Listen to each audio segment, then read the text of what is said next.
আসসালামু আলাইকুম। সুফিরা বিশ্বাস করে যে পৃথিবীতে কতিপয় আবদাল কুতুব এবং আউলিয়া আছেন যাদের হাতে আল্লাহ তাআলা পৃথিবী পরিচালনার কিছু কিছু দায়িত্ব শপথ করে দিয়েছেন। সুতরাং তারা তাদের ইচ্ছা মতো পৃথিবীর কাজকর্ম পরিচালনা করে থাকেন। তাবলিগি নেশা ফাজাইলে আমল বইয়ে এই ধরনের একটি ঘটনা উল্লেখ আছে। ঘটনার বিবরণ হলো এই যে হযরত শাইখুল বলেছেন, আমি আমার আব্বাজানের নিকট প্রায় একটা ঘটনা শুনতাম।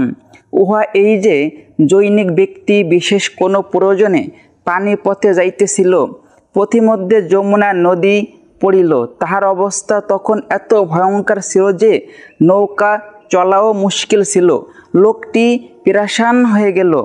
লোকজন তাহাকে বলিল, অমুক জঙ্গলে একজন কামেল লোক থাকেন, তাহার নিকট গিয়া শ্রেয় প্রয়োজন পেশ করো, তিনি নিশ্চয়ই কোনো ব্যবস্থা করিবেন। তবে তিনি প্রথমে রাগ করিবেন, তাহাতে তুমি নিরাশ হইও না।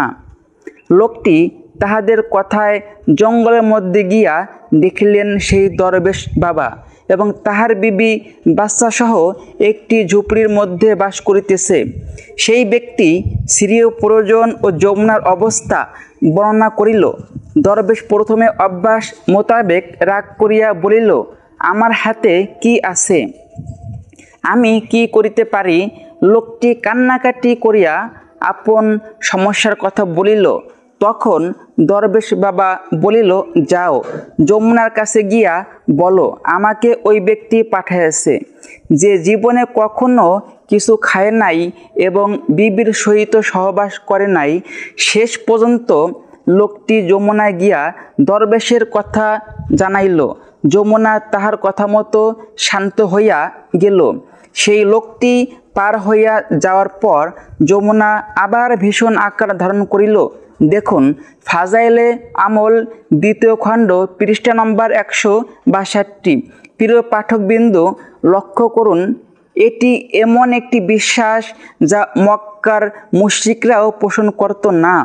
তারা যখন সাগর পথে ভ্রমণ করার সময় বিপদে আক্রান্ত হতো, তখন তারা সকল দেবদেবীর কথা ভুলে গিয়ে বিপদ থেকে উদ্ধারের জন্য একমাত্র আল্লাহকেই ডাকত। আল্লাহ তাআলা মক্কার মুশরিকদের সেই কথা কোরআনে উল্লেখ করে বলেছেন। এবং তারা যখন জলযানে আরোহণ করে তখন একনিষ্ঠভাবে আল্লাহকে ডাকে। অতঃপর তিনি যখন স্থলে এনে তাদেরকে উদ্ধার করেন, তখনই তারা শরিক করতে থাকে। সূরা আনকাবুত আয়াত নম্বর 65। অথচ বর্তমান সময়ের অসংখ্য মুসলিমকে দেখা যায় যে তারা চরম বিপদের সময়ও আল্লাহকে বাদ দিয়ে আউলিয়া বাবা, খাজা বাবা আহ্বান করে থাকে, যা মক্কার মুশরিকদের শিরকেও হার মানিয়েছে। কেননা মক্কার লোকেরা শুধু সুখের সময় আল্লাহর সাথে অন্যকে শরিক করত, কিন্তু বিপদের সময় তারা সেগুলোকে ভুলে গিয়ে একমাত্র আল্লাহকেই ডাকত। আর বর্তমানে সময়ের অনেক মুসলিম উভয় অবস্থাতেই আল্লাহর সাথে শিরিক করেছে। এদিক থেকে মূল্যায়ন করলে দেখা যায় যে বর্তমানের মাজার পূজারী মুসলিমের শিরিকের চেয়ে মক্কার আবু জাহেল ও আবু লাহাবের শিরিক অধিক হালকা ছিল। মোট কথা, মক্কার মুশরিকদের তাওহীদে রুবিয়া সম্পর্কে যে অগাধ বিশ্বাস ছিল তা উল্লেখ করে মহান আল্লাহ রব্বুল আলামিন বলেছেন, হে নবী, আপনি জিজ্ঞাসা করুন তোমাদেরকে আসমান থেকে ও জমিন থেকে যে রুজি দান করেন, কিংবা কে তোমাদের কান ও চোখের মালিক, তাছাড়া কে জীবিতকে মৃত্যুর ভিতর থেকে বের করেন এবং কেহ বা মৃতকে জীবিতর মধ্য থেকে বের করেন, কে করেন কর্ম সম্পাদনের ব্যবস্থাপনা। তখন তারা বলে উঠবে, আল্লাহ।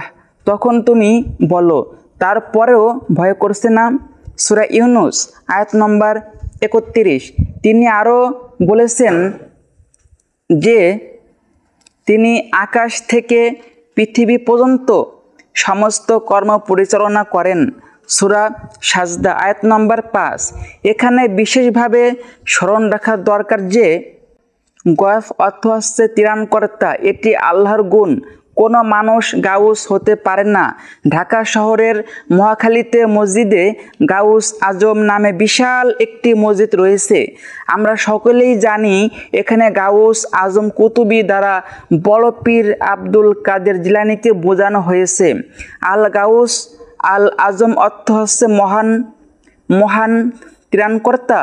যারা আব্দুল কাদের জিলানী রহমতুল্লাহকে মহা ত্রাণকর্তা হিসেবে বিশ্বাস করেন, তাদের কাছে আমার প্রশ্ন হলো, তারা কি এ ধরনের কথার মাধ্যমে আব্দুল কাদের জিলানী রহমতুল্লাহকে আল্লাহর সমান করে দেননি?